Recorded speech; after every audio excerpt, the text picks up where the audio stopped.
इस पे 19 साल बाद जो है बसंत भी हो रही है।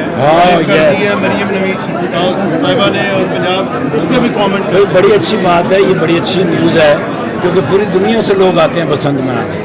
लेकिन इसके साथ साथ वो हरकत और सकनात ना की जाएं जिसकी वजह से ये दोबारा बंद हो जाए। सर ये हमारी एक बहुत बड़ी खुशी है, पूरी दुनिया से लोग आते हैं और पाकिस्तान इसका मरकज़ होता है। अगर हुकूमत पाकिस्तान को आपको ये एज दे दिया है तो इसका नाजायज़ फ़ायदा न उठाएं। लोग आते हैं, फॉरेन एक्सचेंज अंदर आता है। एब्सोल्युटली। सर आप कहाँ बनाएंगे ये भी बता दें। जी सर, आप कहाँ बसंत मना रही हैं? मैंने अपनी छत बना ली है। सही है। हाँ बस मैं बड़ा गुड्डा नहीं उड़ा छत सकता। ते या कोठे ते? नहीं हाँ अच्छा बड़ा गुड्डा जो होंगे ना जी वो मैं उड़ा भी नहीं सकता और मैं फड़ भी नहीं सकता। पिछली दफा मैंने घसीट के ले गया जी।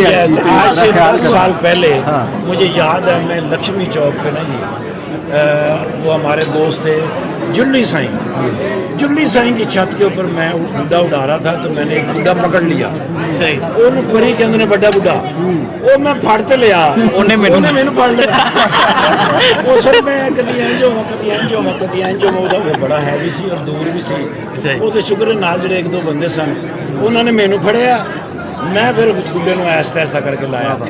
ਸੋ ਮੈਂ ਮਨਾਵਾਂਗਾ ਜ਼ਰੂਰ, उस दिन दाढ़ी भी मनावांगा तो इंशाल्लाह। इस बसंत पे सुहाना भी आपके साथ है? देखो अगर इनके नाम का पतंग बना लिया जाए तो फिर ये मेरे साथ है।